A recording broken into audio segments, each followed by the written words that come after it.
Hey everybody, welcome back to the Spin Rack. This is Mars here, and I'm doing a love it or skip it review. And I gotta say, babes, this is a hot one here. I definitely like this. This is from the World and Elsewhere. This is actually an Elseworld tale from the Dark Steel, and it's called Dark Knights of Steel. Excuse me, Dark Knights of Steel. AllWinter #1.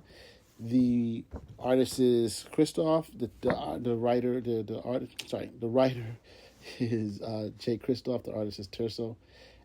This is pretty good, man. This is like a Viking-like take on Deathstroke, and in this world, everything's like black and white. You know, everything. And Deathstroke is a mercenary leader. He's working for, who was he working for again? I mean, the color. First of all, the coloring is off the chain, and I really like it. The stark black and white that we see right here, and it's Vandal Savage. Basically, he's like a lord, a jarl, and he is working with someone else.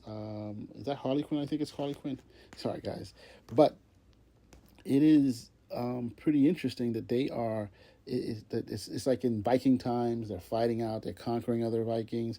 They're bloody as heck. And Deathstroke, of course, is the brilliant mercenary that he's brought in to help him win and defeat his enemies. Again, this world is dark. It's all white and gray and black. So it's really cool as we see. He's once Vandal. He's calling himself Vander here. Savage. He's basically trying to enlist Deathstroke to stay. And Deathstroke is an older man. He has this full Viking beard, but he has the iconic eye patch and stuff. And basically, they want to take over more. And Vandal was like, nah. Deathstroke is like, nah, man, I'm done with this stuff. But he gets offered some coin to go somewhere else on another adventure. And he says, okay, I'll take it, you know. So he takes off and he says, hey, we're going to try to get this taken care of. So Vander offers him a chance to go out to another place, another country, another place to go and get this monster who he thinks is going to undo everything that he's done. And so he's like, Deathstroke's like, okay, but how much? You know, so they go off, they take their Viking longships, they go to this new land. They have to fight a monster, a kraken tries to destroy them.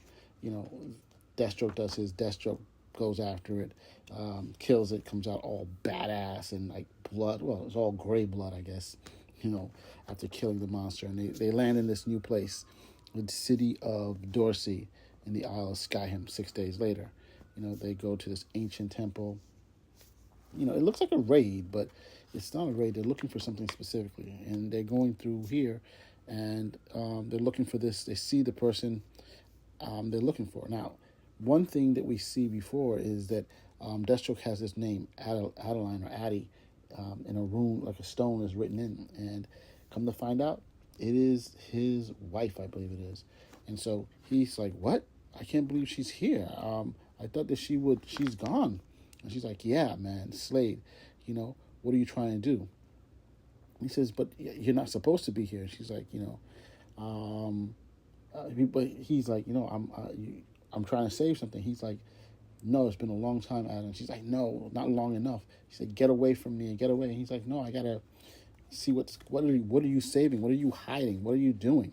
And of course, he's told to kill her, but he's like, no. Let me see what's going on. So he pulls off the cloak of the other character who's with his ex-wife, and boom, is this kid who's in color. Everybody else is in black and white and gray, and he's in color. Now, could this be his son Jericho? Looks like a Jericho to me. I'm not sure, but this is interesting. But it's a kid. Could it be his kid? Is that why Adeline left him? You know, because she didn't want him to use him? Who knows? But the very fact that he's in a different color scheme than everyone else is very, very different. So once again, I love the great intro to Deathstroke here. Jay Christoph did a great job.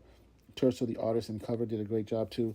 Where's the color? Who's the colorist? I don't see who the colorist, but different variant colors. But I guess it's probably Terso who did it both, and Wes Abbott did the letters. So I'm not 100% sure who did the coloring, but it was pretty good. So. In addition, there's another story in here. In Dark Knights of Steel, Heir to the Sea. Here we have Jonathan and Martha. Basically, they're the Kents. And they're 25 years before the Battle of the Three Armies, which is in the Dark Knights of Steel main story.